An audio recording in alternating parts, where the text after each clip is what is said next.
if you've got video footage like this, but you want to make it that little bit tastier, then adding a Speedo to the picture can really make a difference. But maybe the Speedo's not enough. You want a bit more. But maybe that's not enough and you want more data on the screen.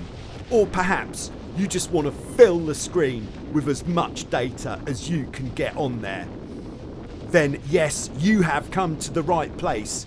We are going to be looking at how to add telemetry to your video.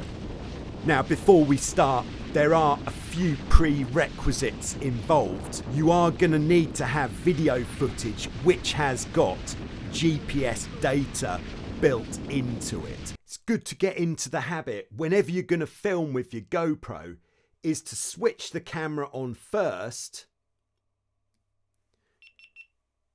leave it for 20 seconds and then start recording, rather than using the quick record feature unless you are in a hurry.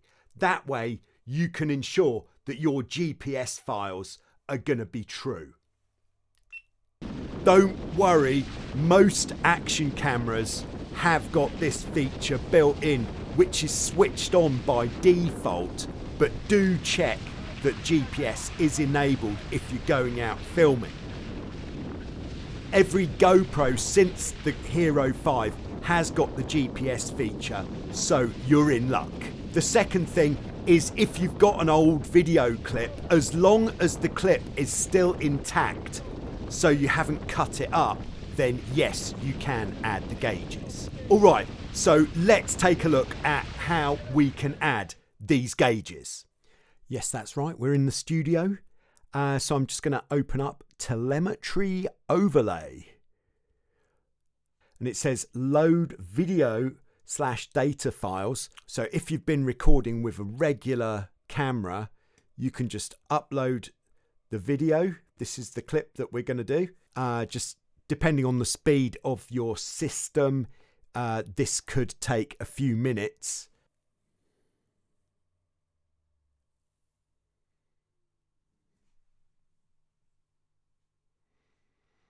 Okay, so here we are. We've got our clip and we can see as default, it's uploaded 6 different gauges on there. We've got, firstly, we've got what's called the GPS path.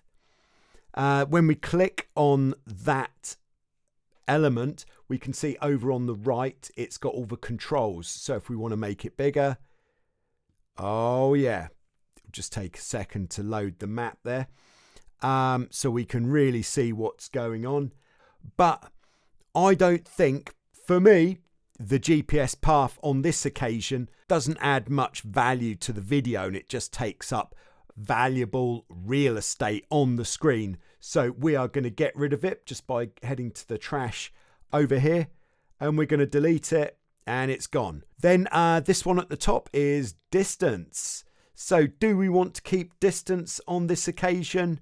Let's say no. I don't think, because we're starting the clip mid-session, I don't think it's particularly interesting how far we went. So we'll get rid of that one as well. Lovely. The compass, yeah, it looks quite fancy. I'll just put that a little bit more out of the way. Let's keep that. The time, no, we don't need that on this occasion. We'll delete that. And then this one, the speed over time graph, is quite good, because if you've been out and you've gone very fast, or you just want to know what your top speed was, this is a good way of finding out exactly when and what it was. So if we go decimals first, and we'll go to 2 decimals, because no decimals gives us a pretty loose number, whereas 2 decimals, that's accuracy. And then we'll go to size of the whole thing. We'll make it a bit bigger. And we're still looking to see when we hit this top speed. So if we go to shape, then we've got height here. And we can stretch him out so that we get a really good look. And we can make it bigger as well, so we can really see when things happened. And if we want to see it in action, we can hit play.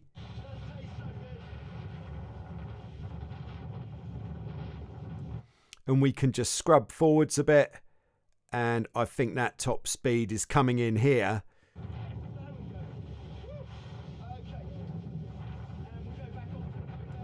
But of course, this wouldn't be too practical as part of the finished video. So we'll just shrink him down again and we'll take the height down. But let's keep it on. And traditional for this kind of gauge is to go at the bottom. But of course, you could put it wherever you like. Or we could even put it kind of side mounted. Maybe that's good because it's not quite so in the way of the action. And then we'll get on to the interesting one, which is our Speedo. We'll just drag that in.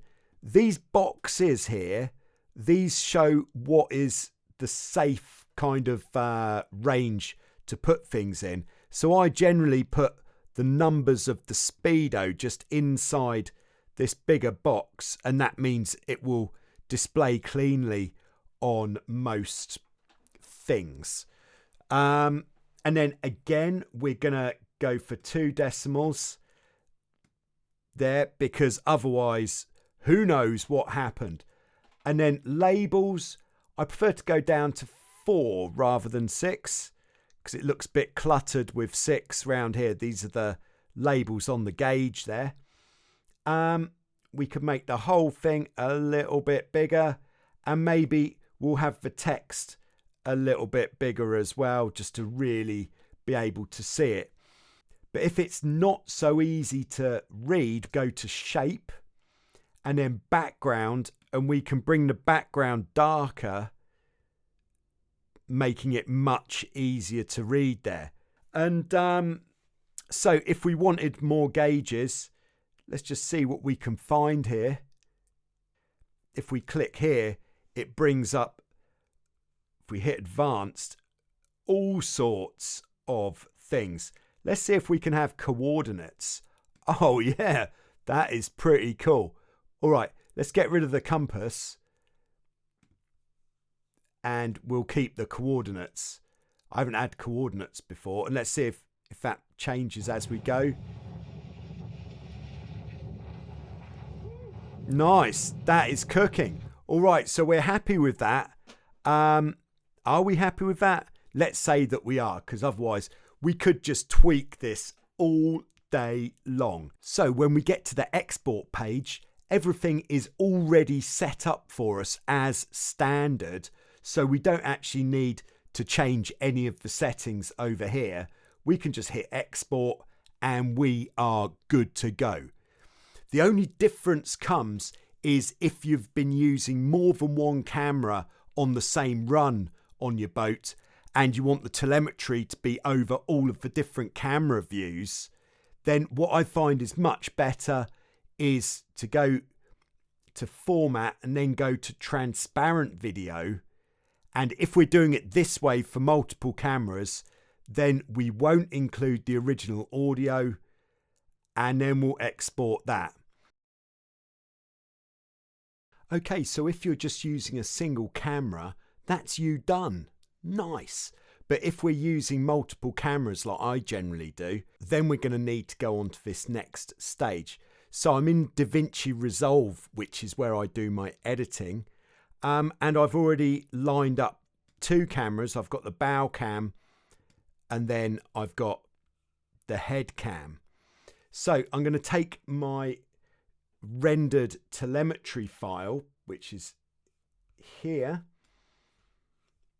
and I'm just going to lay that on top of those 2, and we'll know that it's in the right spot because the telemetry is taken from this clip here, GH02, and so it's exactly the same length, so we know that's the right clip that we need to line it up with. We can see that the bow cam clip is shorter. Yeah, and there it goes. But this bit here for me is looking a little bit wonky. So we could go back to telemetry overlay and do that again. But for the purpose of now, I'm not going to. So this is going on to something different. But anyway, we're just going to go into the inspector here. And firstly, I'm just going to slide the whole thing over to the right a bit better. That's actually the left, never mind. And I'm just going to crop the top of that off because we can live without it. And now I think that looks much better. Let's just get rid of that box and then we'll play it again. Yeah, so then if we wanted to see how she looks over the other footage, we will just do that, and then that. This will be in another video.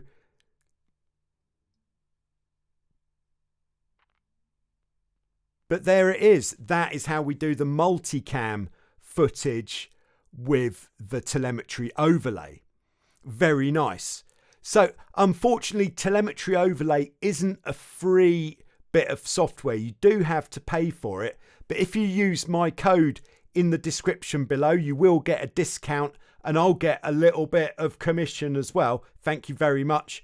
And really, it is the best you can get. I've tried all of the free options and none of them are as good. Like, you can't even get your telemetry in knots for a start. So thanks very much for watching. I hope this has been useful and I'll see you soon on Joyrider TV.